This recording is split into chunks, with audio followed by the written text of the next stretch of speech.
Okay, welcome to the 11th class meeting of EECE574, the graduate level probability and random processes. Homework 6 will be assigned as usual, and midterm exam is coming. We are going to take it on April 8th in the evening at this LG 102. The exam will cover up to probably class meeting 14. And the exam covers 20% of the course requirements, as the quiz is open everything except any human interaction. I may give it to you as a take-home exam. I haven't yet decided. Handouts and videos are continually uploaded, so you can find them. Here goes one of my message. So once I told you that a graduate student in the modern era is almost the same as an apprentice in the medieval Europe. So this is one of the viewpoint to see a graduate student. What does that mean? A graduate student is a student, but also kind of a laborer learning something. So during the period of this apprentice, what you need to do is to have your toolbox and fill up the toolbox with many tools, but not just popular tools, not all the tools, but some fundamental tools. What does that mean by fundamental?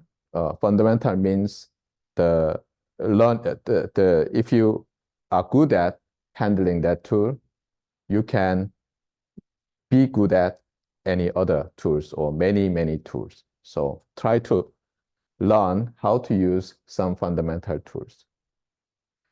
However, acquiring tools or knowledge is not enough sometimes. You have to practice with your tools. And there are many theories, interestingly, there are many theories to make your practice a good practice. However, today is not the day to talk about the theory, but some necessary conditions for a good practice. And they say the good practice has 3 F's. You don't like that, right? You don't like F. But first F is focus. What does that mean? You have to know what to improve in your practice. So if I make an analogy, it's like you know what is your objective function in the optimization. So you want to improve something that is measurable usually. Sometimes, if not possible, just measure the time spent solving in some problem or deriving some theorem, okay? That makes you feel very comfortable. So you have to know what to improve. And then you have to get a feedback. What does that mean? So you use some tool to make a toy from wood, and then you need to get a feedback. What does that mean? You must evaluate your result. So here goes one feedback by some other people.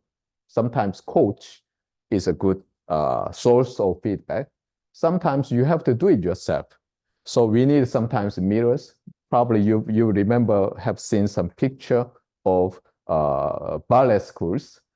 They have what? They have mirrors all around the room, and then they can see themselves in order to get a feedback.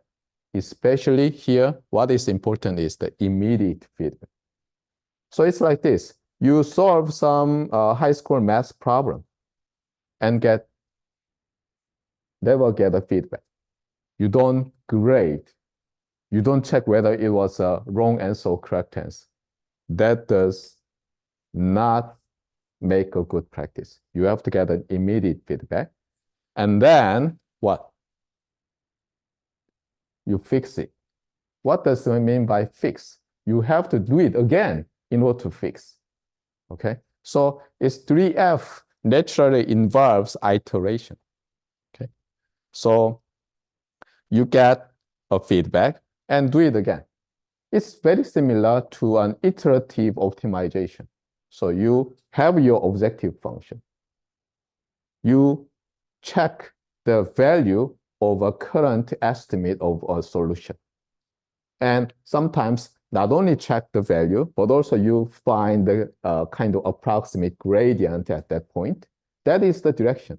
And then you move to the next point and do it again and do it again, do it again. So it's kind of an iterative optimization algorithm.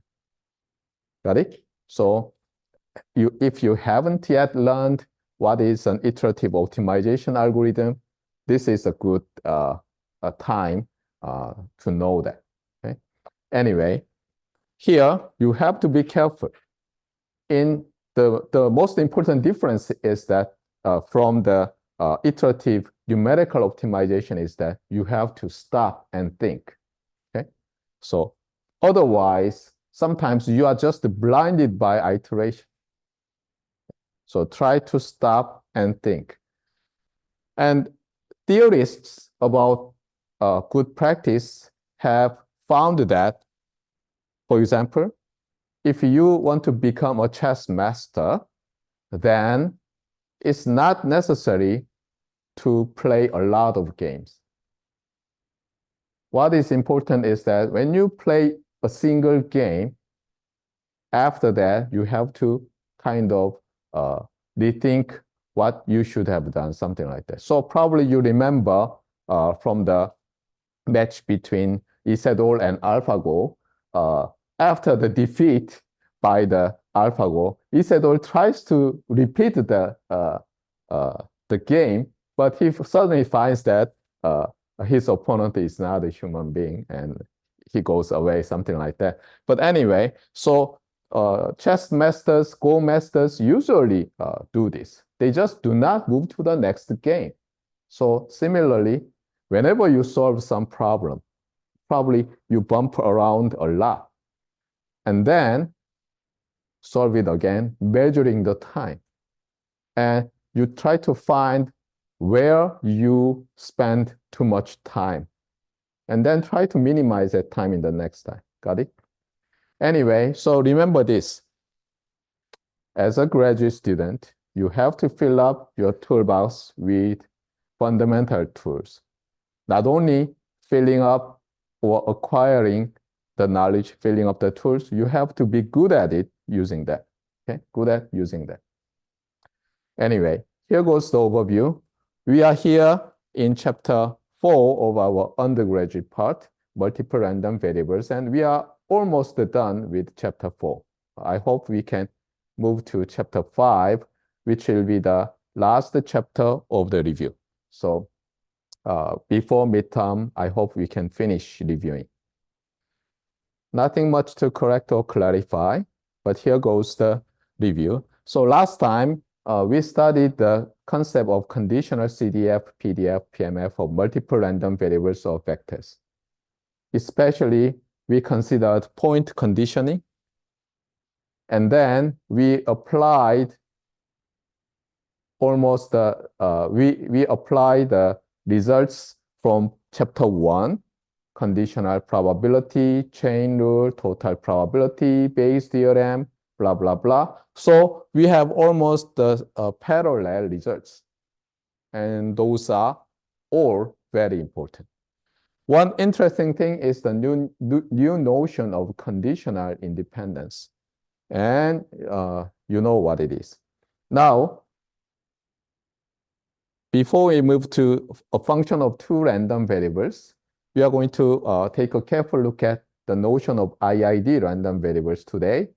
And then we will talk about sum of two random variables, sum of n random variables, and the central limit theorem. So, yeah, here goes, no, i.i.d. first, okay. So let me write down what is an i.i.d. random variables. What is i.i.d. random variables?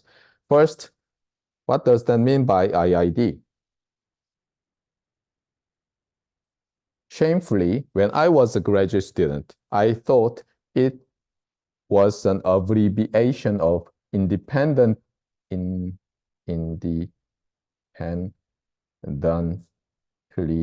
and identically distributed.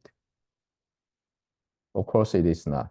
Okay, it is an abbreviation. Most of the people say it is an abbreviation of independent and identically distributed. So this is one, and this is another, because this quantifier is followed by random variables. So you have some random variables. They are all independent random variables. Second, they are all identically distributed random variables. So it's not independently and identically distributed.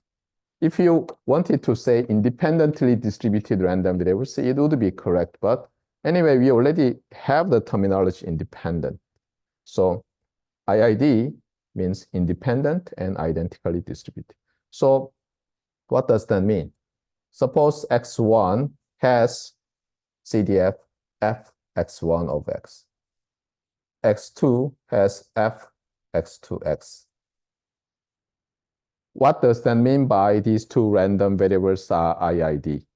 First, independence. So joint CDFs must factor.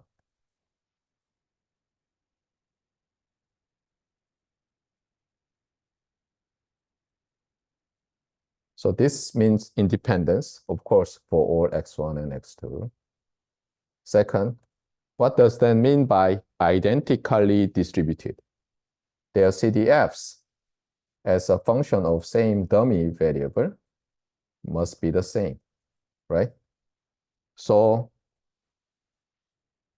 this line means independent random variables. This line means identically distributed random variables.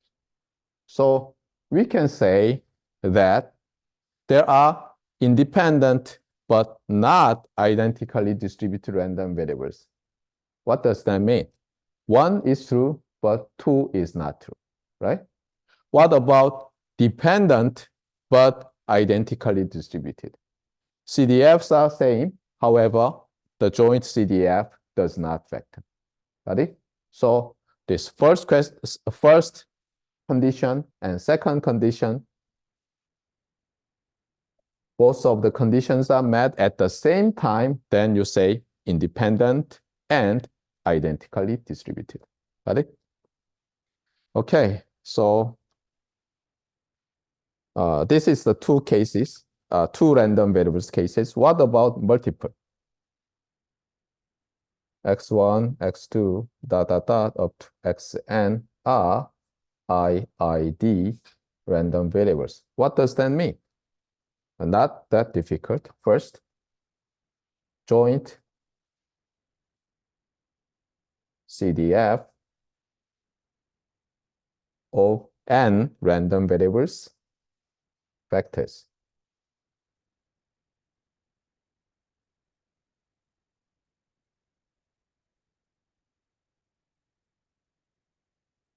Right? Here, the vector x is an interval in the R to the n space. So first, the joint CDF vectors. Second, f sub xi of x equals CDF of xj of x for all x. Okay. So for any I and j in the set 1 ... up to n, if you choose 2, they are the same. What does that mean? They are all the same, right? Now, can you extend this i.i.d. list to countably infinite number of random variables?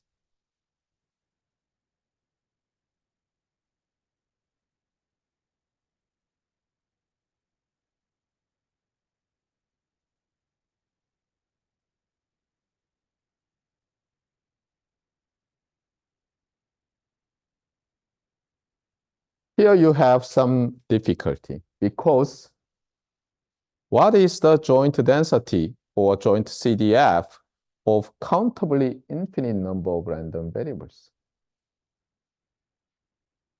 What is that? Right?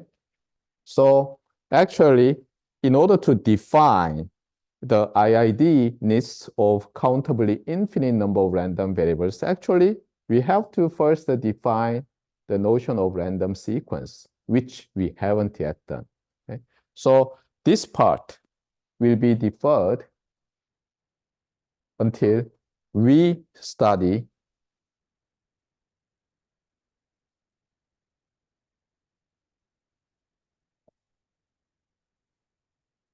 the sequence of random variables. Okay, so far we are just focusing on possibly very large number of, but finitely many number of random variables. Got it?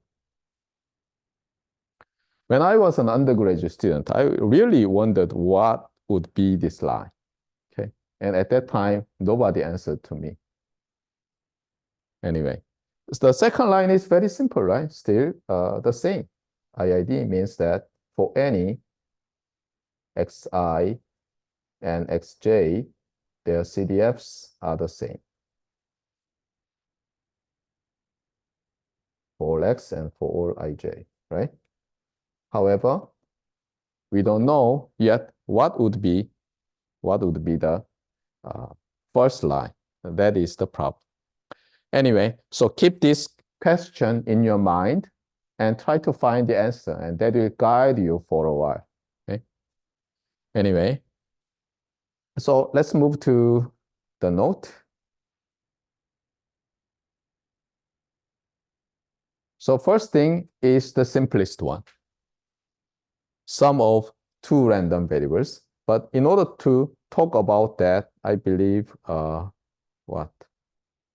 Yeah, we have to view this one again. Anyway, this is the topic of next chapter, but we have to know this one first. And already I talked about it by drawing a figure. So you have two random variables, x1 and x2. And you have a function of these two random variables. What does that mean? You have a function g of x1 and x2, and where now your first argument is the random variable x1, and second argument is the random variable x2. And you have a single output, say y. I shouldn't have done that, said that. Output. And my question is, what is the output of this function of two random variables? And I already told you mistakenly, the output is a random variable. And question is why? Why this is a random variable? And now this is very similar to what I already questioned you. So what you do is that you put what? An underlying probability, underlying random experiment. And then you have two functions, right? Called x1 and x2. And then you have another function. So what you do is that you enclose these three functions, and then you have a kind of composition of three functions. And if they are all measurable, the composition is measurable, so what? It's a random variable. So you have a source that generates a sample S, and you have a measurable function, so output is random variable. That is the graduate level answer. Got it? Undergraduate level answer is very simple. It is a scalar with uncertainty, so it's a random variable. Okay, so this is the general case, and you will see it again. Now, we have a very special function. In that case, this g is summation of the first argument and second argument. That is the topic here. So here goes the first thing. So we have jointly distributed random variables and random variables x and y. And let's define z as x plus y. Now, my question. How can you fully characterize the distribution of this random variable z? How? As you learned already, your answer is find the CDF, or find the PMF, find the PDF if you want. So let's try to find the CDF. Then what do? The CDF of Z is simply probability of event that Z, capital Z, is less than or equal to some value Z. What we do is that after we write CDF in terms of probability of some event, we replace the event now using x and y. So probability of x plus y less than or equal to Z. Now, what is the probability of event in terms of jointly distributed random variables x and y? You can always find the probability, such probability, by integrating the joint density, for example, joint density of x and y on this region. So what you do is this. You have two axes for x and y, and now you have a density, right? That is what? The limiting function, or a limiting function of your 2D histogram. And then you find this event, sum of x and y less than z. So you find specific z, let's say z0, okay? Or in this case, z. Let's take z positive. So this is z. This is the line where sum of x and y becomes z, right? And then what is this reason? X plus y less than z.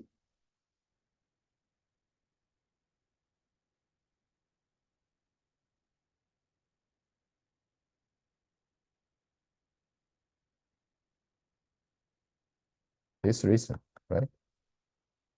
Now,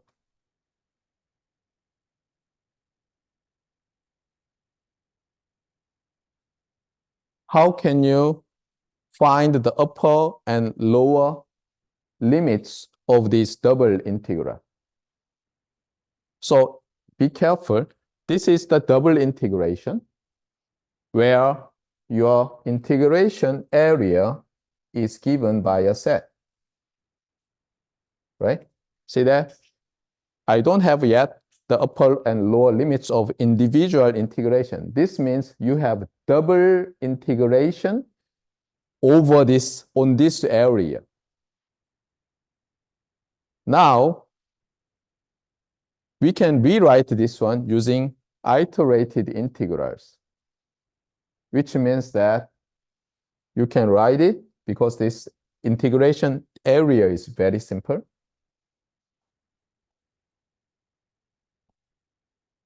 You integrate with respect to x first and then y, or you can integrate with respect to y, then x.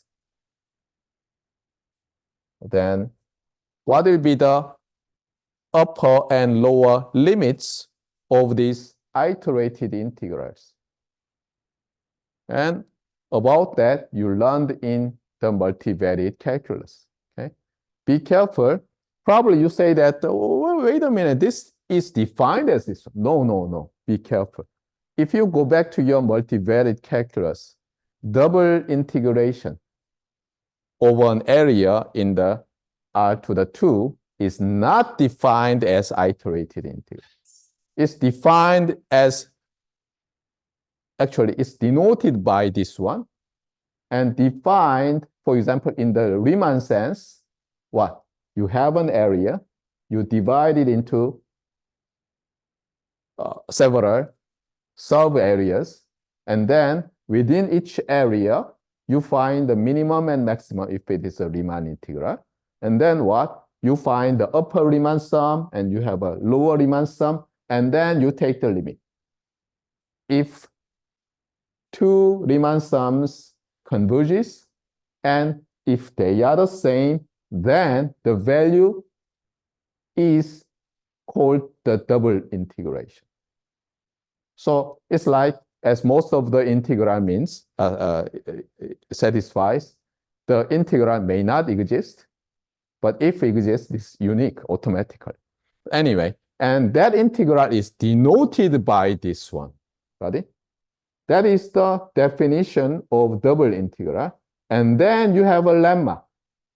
Under certain conditions, this double integral can be rewritten as these iterated integrals or nested integrals. Okay? And one of the key sufficient condition for this integral, double integral, to be rewritten as the iterated integrals is very simple. The integrand is non-negative. And one thing amazing is that probability density is always non-negative. So you can always do this. Okay?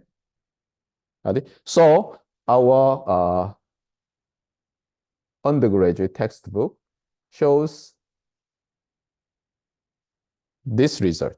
Okay, so in this case, the upper and lower limits of the iterated integral has infinity and negative infinity for y. So this is our this is the integral, iterated integral shown in the lecture note.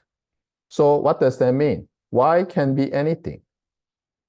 And for each y, for example, for the y0, what is the integration interval for x?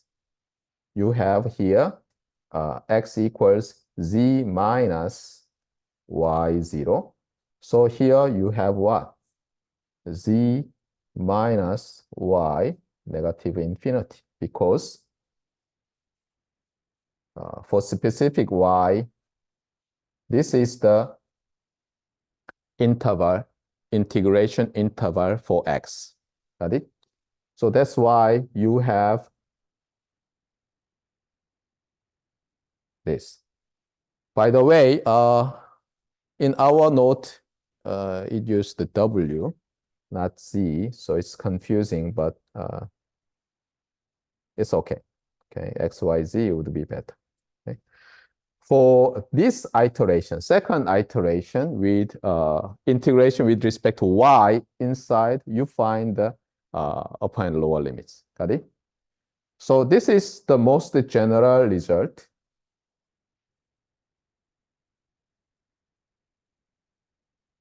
For the CDF. Now, once we have found the CDF, what do you want to find?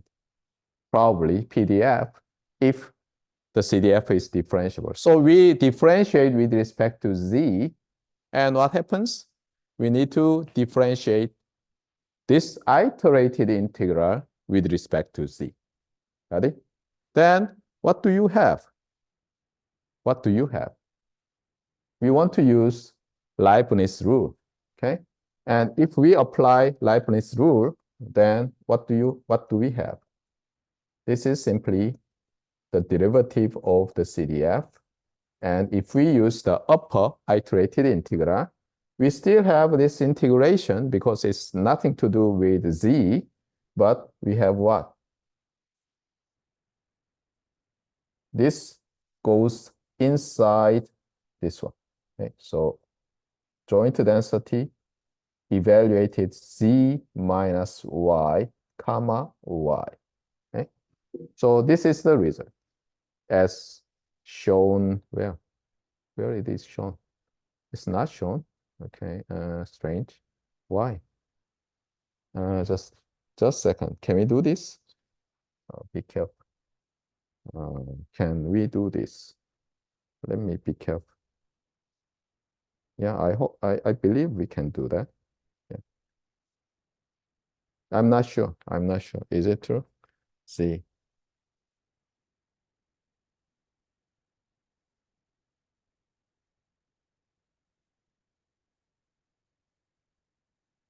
Yeah, I think we can do that. Yeah. And then we move to independent case. And in independent case, we have something better because the joint density factors.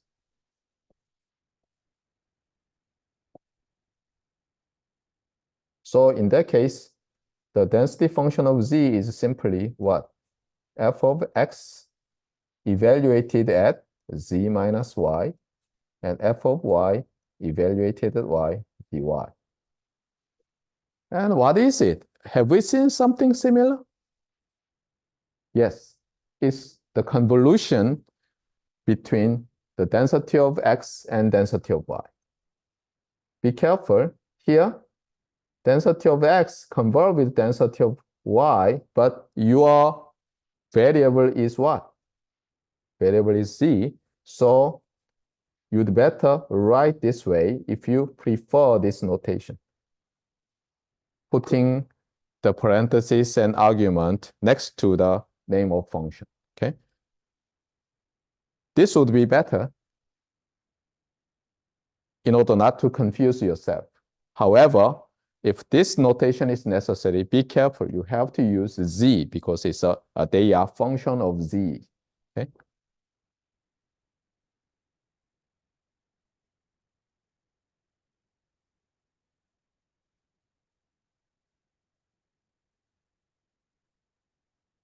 Okay, what else?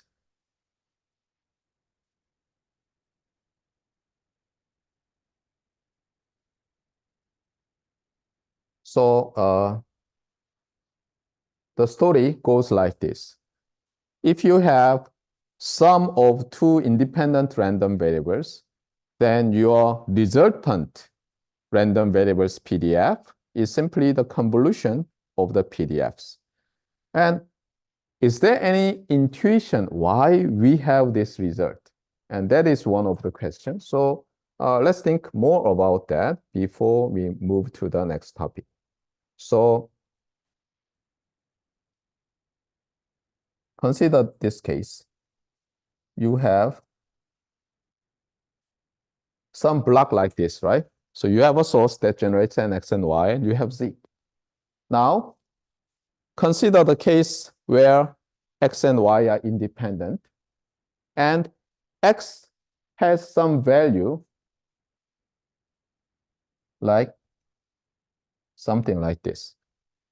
In that case, due to the independence, regardless of this realization, you have what? Any y value you can get, right? As your PDF of y shows. So what happens? Given this, so given the event of capital X equals x0, what is your distribution function of z? Okay, so what is the density of z given this one? Anybody? What is the density of z? What is the density of z given the event of this point? Whenever you are asked such a question, think about scatter plot, histogram, and the limit, right? So it's like you already have this one. Now what? In order to generate the scatter plot of z, you have to generate y, right? And y just follows the density of the original because they are independent, right? And then what is z? Just a shift, a right shift of y by x0. So what would be this one? Simply, this is the density of y shifted by x0. But argument, the free variable must be replaced by z. Am I right?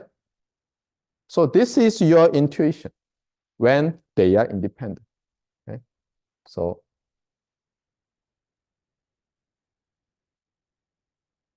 x and y are independent random variables means when you have this realization of x0, you have the conditional density of z given by that. Now, what do you want to do? In order to find the density of Z,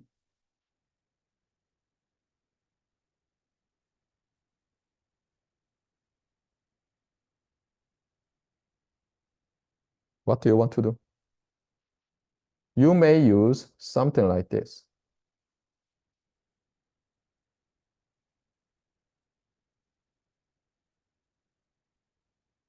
And what? And then you integrate with respect to x. Is it x? Just a second. Yes. Yep. Am I right? This is what? This is just total probability theorem for Z, right? So this is kind of reverse of that derivation. We just start from the conditional distribution and we replace this one to have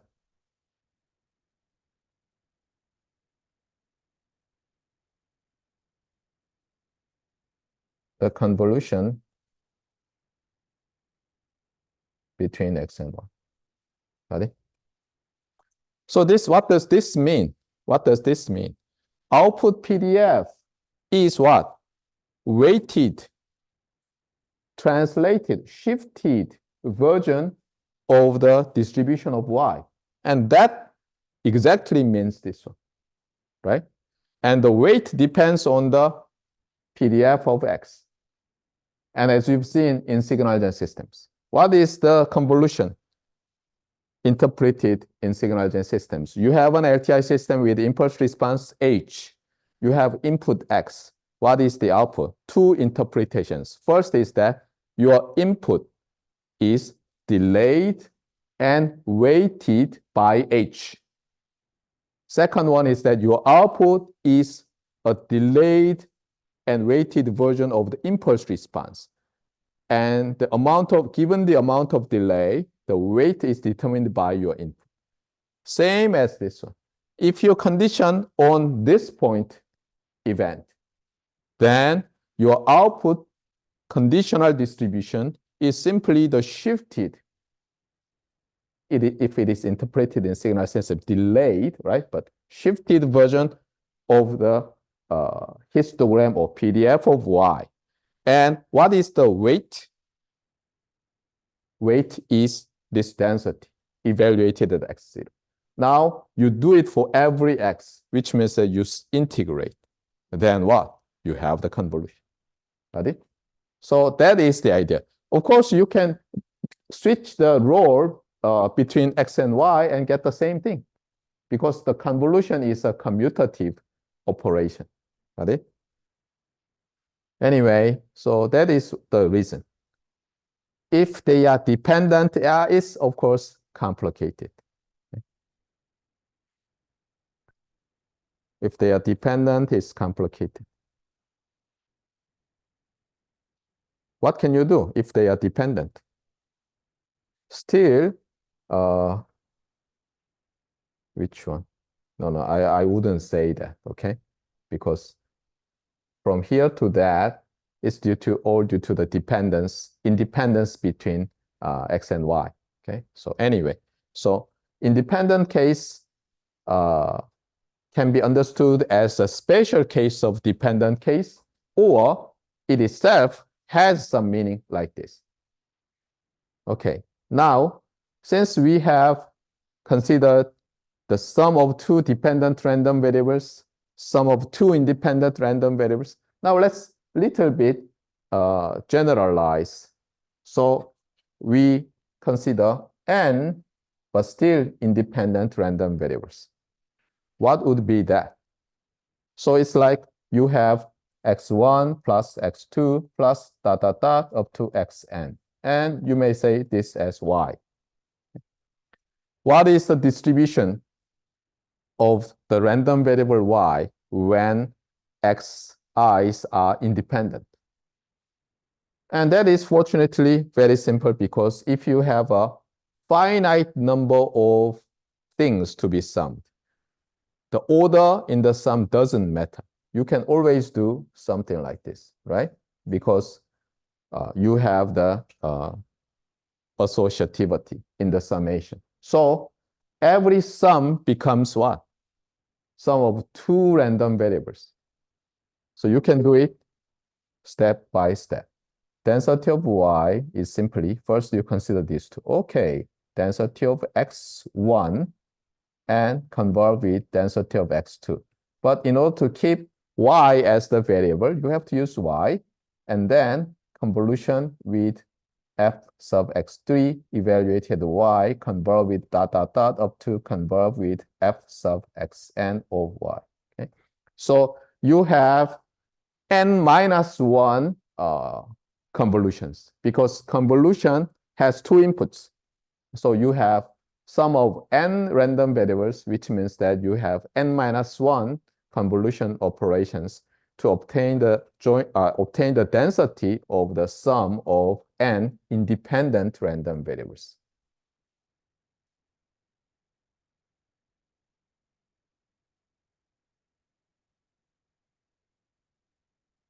Once we have defined the sum of random variables, we can generalize by little bit scaling these things. So let me define three looking very similar but very, very different sum of random variables. First thing is denoted by S sub n, because this is simply the sum of n random variables. Got it? So S means sum, the sum of n random variables. Now, given the same random variables x1 up to xn, we sum up, then we divide by the number of random variables. This is the arithmetic mean, right? And let me just use M, capital M, to mean this is the mean, okay? So it's a little bit different. We sum up and then scale. Last thing is very, very interesting. It's kind of standardized sum, but actually we have two standardization. First thing is this. For each random variable x sub I, you subtract its mean and then divide by its variance, okay? But in most of our discussion later, we'll consider the same mean case and same variance case. What does that mean? You can drop the subscript I, but in general, you have mu sub I and sigma sub I. This is also a special case, but anyway. So you sum up these things. Then you may say that, okay, this is a standardized mean, a sum, right? But actually, you multiply this strange thing. Why? Why it is not just 1 over n? Why it is 1 over square root n? Here goes the reason. When you standardize, why do we standardize? Why do you standardize? Because this new quantity has mean 0 and variance 1. Now you sum up, what would be the mean of this sum? It's 0, so it's okay, right? However, what would be its variance if they have identical means and variances, or not, but they are independent? What happens when these random variables are independent? The variance becomes the sum of variances, which means that this new quantity, standardized sum, has mean 0, however, variance n. In order to make the variance 1, we have this quantity. That is one of the reasoning to define that strange thing. So let me call this double standardized sum of random variables, but no people say that, so just keep within this classroom, okay? Let me just call it double standardized sum of random variables. They are different, and they play important role in what follows. So be careful. Capital S means sum, capital M means arithmetic average, capital Z means that double standardized sum. And let me ask you a question. What is the PDF of this S sub n when they are independent? We've already seen, right? Just convolution of individual random variables. Second question, what would be the PDF of the arithmetic average? So here you have a scale, okay? What does this scale affect? Given the PDF of S sub n.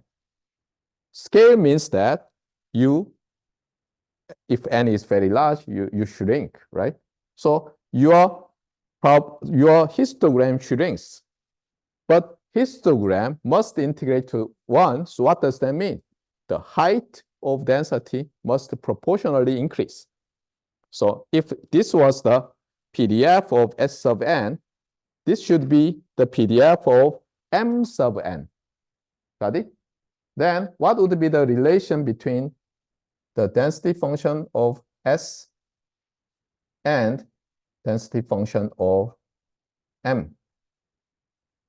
Let me use, what variable do I use? I don't know what to use. Just y, z. Let me use y. Okay, so we know that the notation is strange, but anyway, a dummy variable can be anything, right? So in case of independence, then what would be the right-hand side in terms of this one? So you shrink. What does that mean? Ny. Okay. If it is in the denominator, as n increases, it expands. As you've seen in the Gaussian density, if variance becomes large, you have that one, right? And you have proportionally large height, so that would be your answer. Okay, got it? This is all just from the histogram. Very simple. So that's why I emphasize that. Think about histogram, histogram, histogram. Got it? Now, what would be this one? This is very complicated compared to that one. So we will leave this for next section, because anyway, that will come again. Anyway, here we say what is the expected value, what is the variance, but actually this is a little bit preposterous because we haven't yet defined the expectation of multiple random variables. But just to show, as I told you, if you sum up, then the mean becomes the sum of means. Variance becomes sum of variances. Same thing here, and same thing here, okay? The reason why the variance becomes sum of variances is that they are independent. We will see later the case where the random variables are dependent, and you can't no longer say variance of sum becomes sum of variances. Anyway. Now, here goes the last topic of this chapter, the central limit theorem. But unfortunately, we have to talk more about that.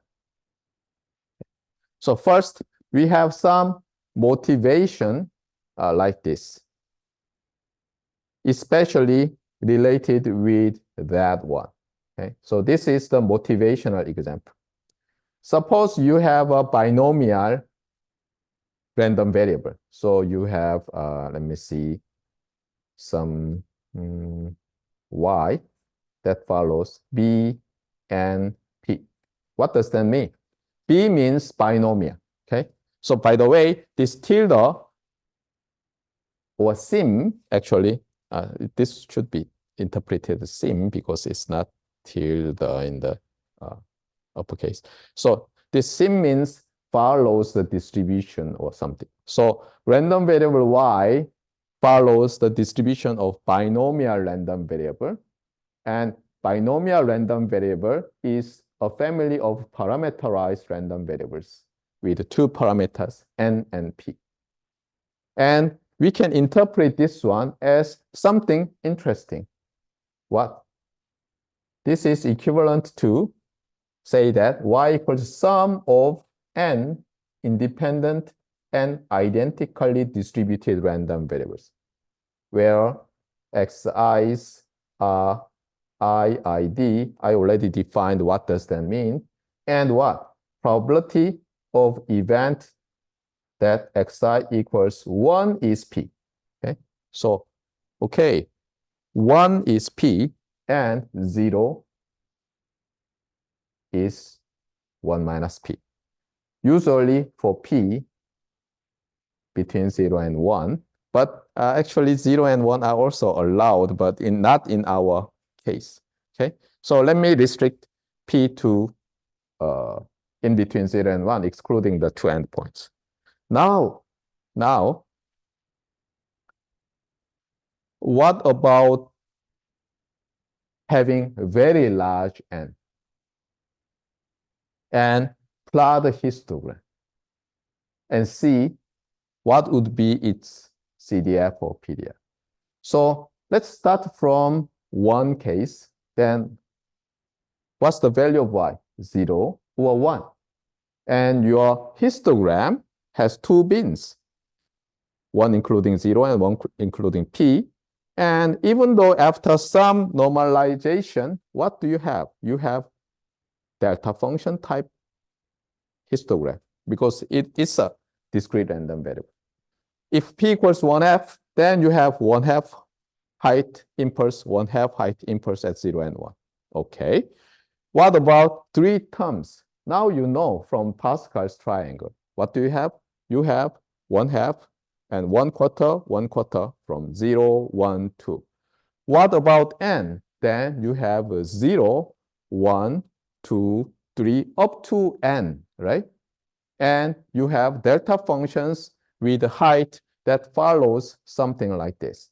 So your density function of y equals summation from k from 0 to n, and choose k, and let me see, p to the k, 1 minus p to the n minus k, and you have the location, y minus k.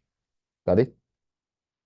So this becomes the density of y, right? This is exact for some p, even in the cases with p equals 0 or p equals 1. Now, what can we say about the CDF? And CDF is simply the CDF y simply requires replacing this delta to u, right? The unit step function. That's all. Nothing new, you may say. However, there goes something interesting if you do not consider y, but you consider z. So actually, in other words, we just think about, let me see this. Let's say we considered m sub n, right? And derive the density of m sub n. Sorry, that's s sub n. I'm sorry. Sum.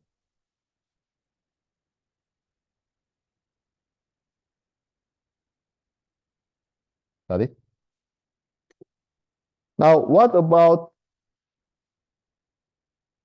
if it consider not s sub n, but the arithmetic mean? What happens? What happens?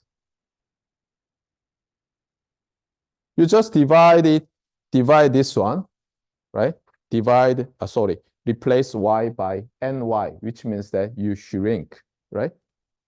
So your range from 0 to n now becomes 0 to 1, right?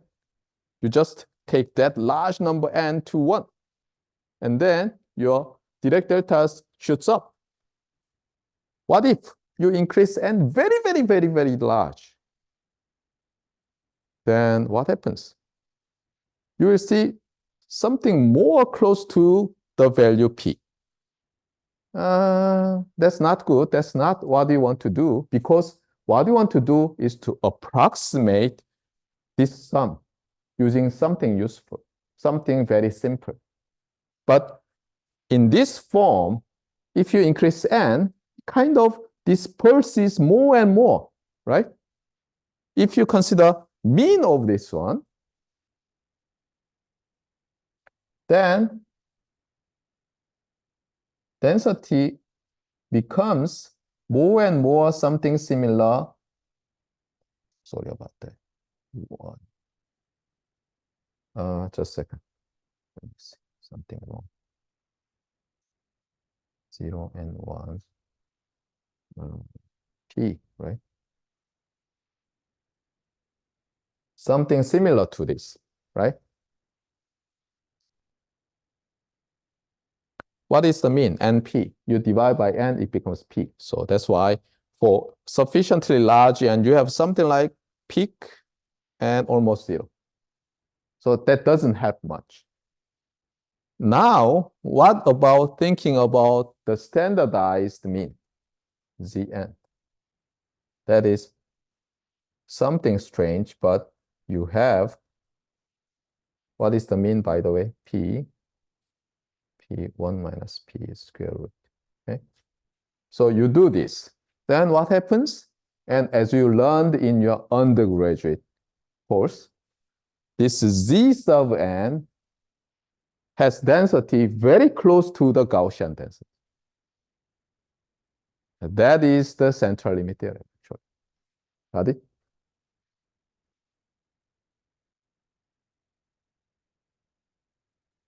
So you have to distinguish three things: sum of independent random variables, mean of arithmetic, mean of independent random variables, possibly same mean and variance, and three, double standardized sum of random variables.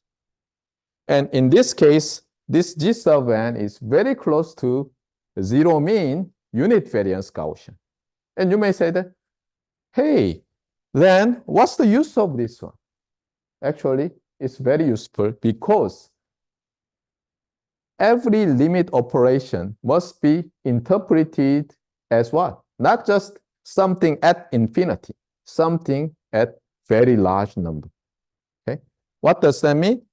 This is well approximated as some Gaussian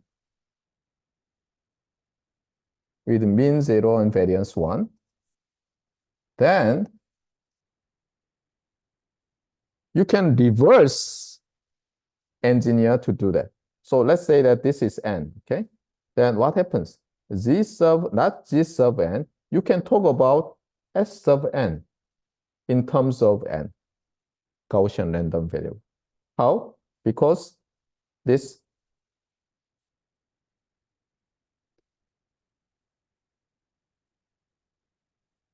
definition, what you do is that you multiply this to that, and then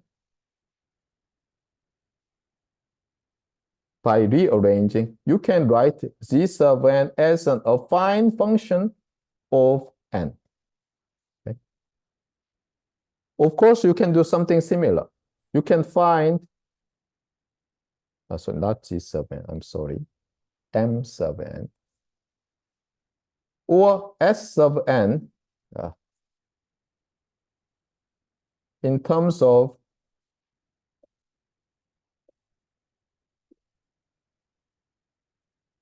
n. In that case, you can find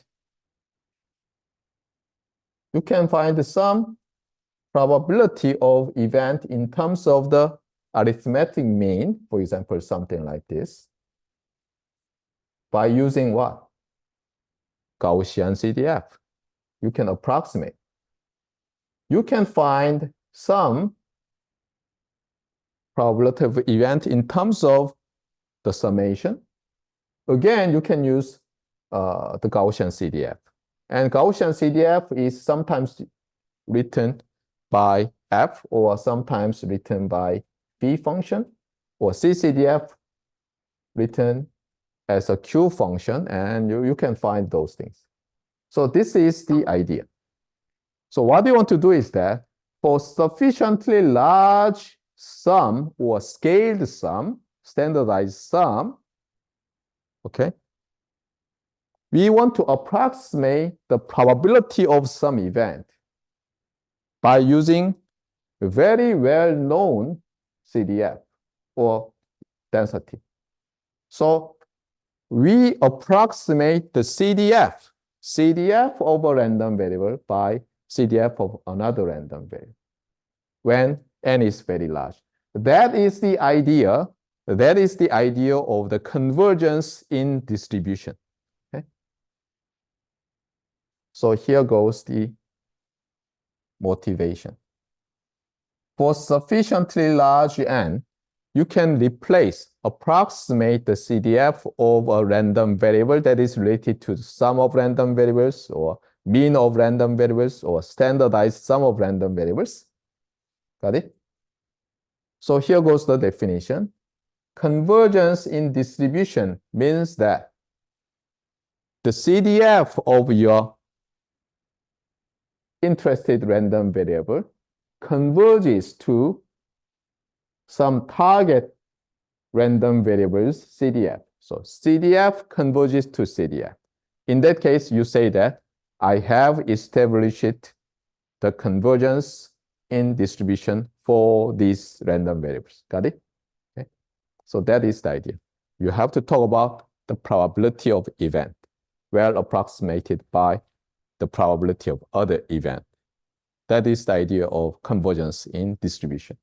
Then what is the central limit theorem? It's a special case of convergence in distribution. Got it?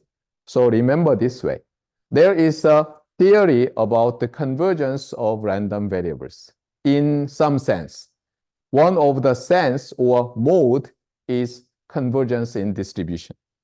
By the way, these modes of convergence, there are different modes or different versions or different definitions of the convergence of random variables to be learned in this course. Okay? One of the definition is the convergence in distribution, and one special case is the central limit theorem. By the way, here goes some interesting lemma.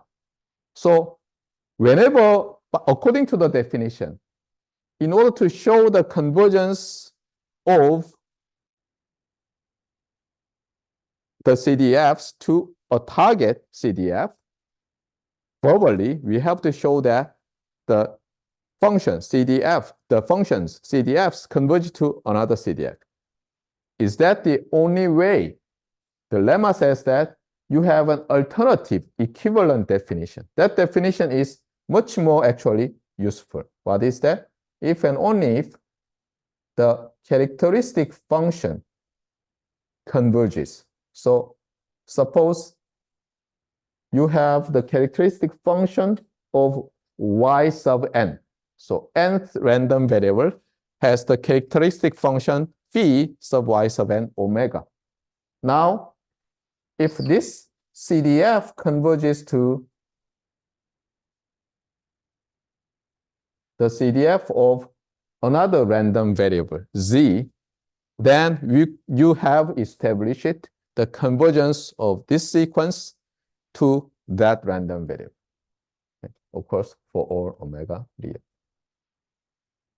So you can either prove that the sequence of CDFs converges to your target CDF, or you can prove that the sequence of characteristic functions converges to the characteristic function of the target random variable to establish what? The convergence in distribution. By the way, when you talk about the definition, you should be careful. Sometimes your limit function of the CDF may not be a CDF. And you may say that, what? You have a sequence of CDFs, and it converges to a function, but that function is not a CDF? You may say that's strange, but it happens especially at the point of discontinuity. It may happen, but that is not important. You can just ignore it, okay? One of the reasons why is this one. Recall the definition of the CDF of a random variable x. What is that? That is defined as expectation of e to the j omega x And in terms of the CDF, what is that integral? Simply e to the j omega x d CDF of x. And as you see here, what is important is the probability. So you can, for just this integration, your CDF can be replaced by any other strange function because you have the right continuity for the CDF. But at the point of discontinuity, that doesn't matter much. Okay? So that's why it doesn't matter at the point of discontinuity.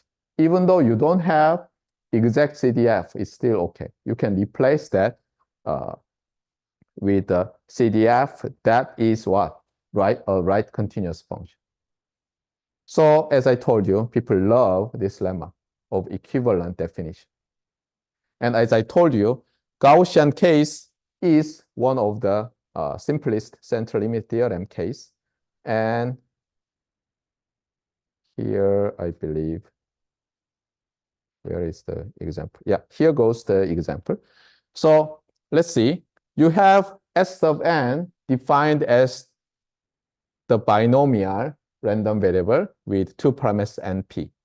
Now, your normalized version can be rewritten this way because sum of S has mean np and variance npq, and you have square root n. So you have square root of n square pq. Here q means 1 minus p, as you've learned in high school statistics. Now,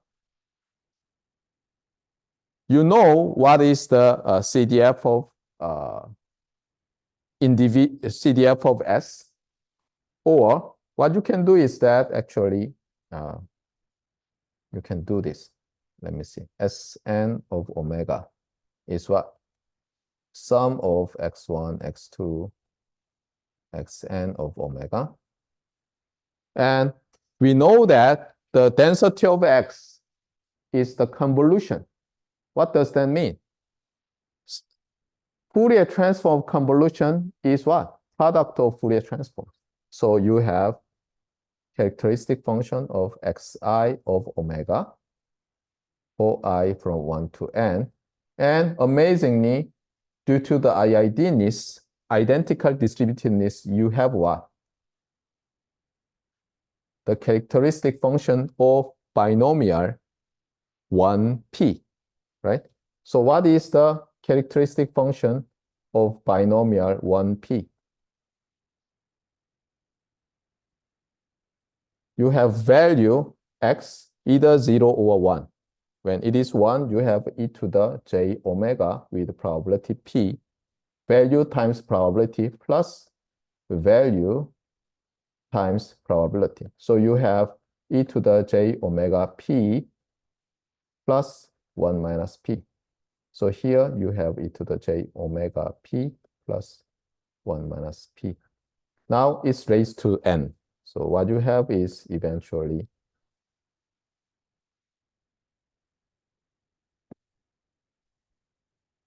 so this is the characteristic function of S sub n. Now, you find the characteristic function of Z sub n from this one. You can do that. It's not that difficult. Got it?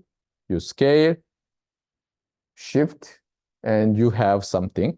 And then you take n tends to infinity. And amazingly, this phi sub Z n of omega converges to what? exp e to the negative omega squared. And by the way, this is what? This is the characteristic function of n01. Got it? So we have the central limit here. After proper shifting and scaling, we have Gaussianity. Then, in order to have the distribution of approximate distribution of Sn, so in order to find approximate distribution of Sn, what? We can use the scaled version of Gaussian density. some possible scaling, shifting. Got it? You fill up these parts.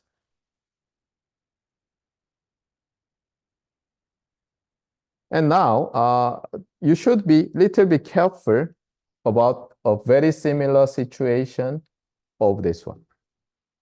Here, you just increased n by fixing p. But in this problem, when you take n tends to infinity, you scale p. So np is kept constant. Okay? You take n to infinity, but np product kept constant. Then what happens? You still have a convergence in distribution. But your characteristic function converges to something different. That different is what? That is the characteristic function of Poisson random variable. So the first thing is called the Gaussian approximation, because the result is Gaussian to the binomial distribution. In this case, only n tends to infinity. The second one is the result is Poisson distribution. So it's called Poisson approximation. For what? To the binomial distribution. Here, n tends to infinity with n times p kept constant. Both of them shows very good example of convergence in distribution.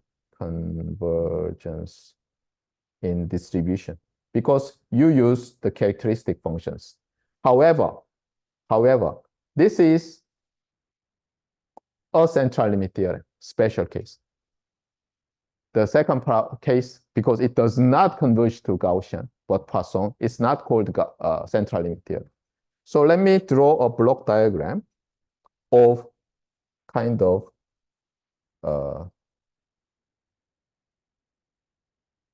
convergent sequences of random variables. Here you have what? Convergence in distribution.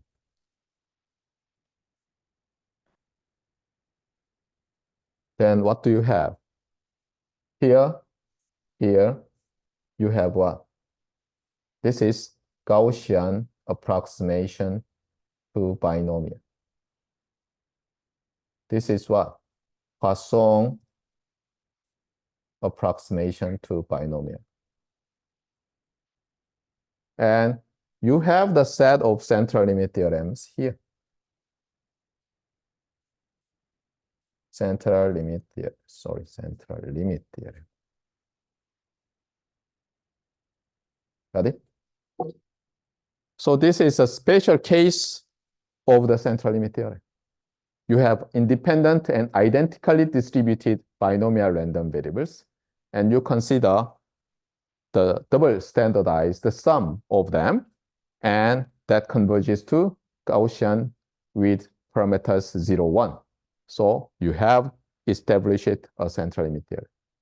Or you have applied the central limit theorem to that situation to show the Gaussianity of the limiting CDF. Got it?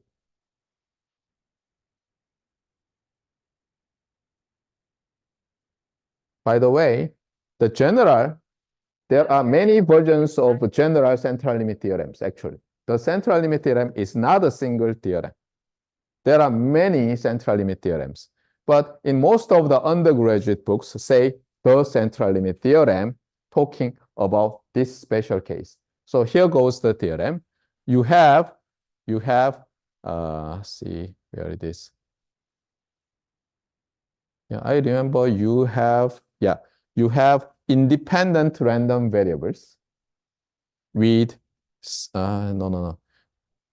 Yeah, you have i.i.d. random variables. You have i.i.d. random variables, whether discrete or continuous, i.i.d. random variables. So they have the same mean and same variance. This theorem shows that irrespective of the distribution of individual, of course they are the same, but individual distribution, the standardized, this is the standardized random variable, right? G sub n. The double standardized sum of these i.i.d. random variables have its limiting CDF the same as the CDF of the Gaussian. Oh, by the way, it seems I forgot 2 there. Where it is? Yeah, that's why I left this. Got it. Something strange. Yeah, something was missing. Over 2. Okay. Anyway, so this is the Gaussian characteristic function when mean is 0 and variance is 1. Okay. So this is the proof in the textbook, and most of the textbooks use the same technique. They use Taylor series of the exponential function and drop some high order moments and claim that they have the central limit theory. Got it? And here goes some example. So consider 2 i.i.d. random variables x and y, and their range is 0 to some constant a. So now you sum up these two. What happens? So this triangle is the joint density, right? You have the same rectangular function, and if you converge, what do you have? You have a triangular function. Now, let's consider summing up 3 things. Then its shape looks much smoother to and close to a Gaussian bell curve. The problem is that since we just sum up, its range increases.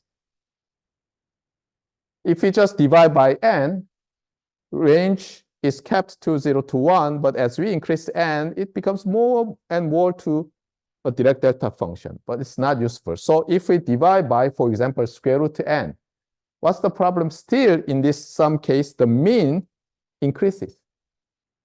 Mean becomes square root NA, something like that. So that's why we subtract the mean. In that case, we have the mean kept at 0. We have the variance kept at 1. And then our sum scaled and shifted converges to Gaussian. Okay, I believe that's all for chapter 4. And next time we are going to move on to chapter 5, which includes expectation and other transformations, extension of Jacobian's method and direct method, blah, blah, blah. And then we again, as you see here, we talk about limit theorems again, including the central limit theorem or its generalized version of convergence in distribution. Okay, that's all for the day.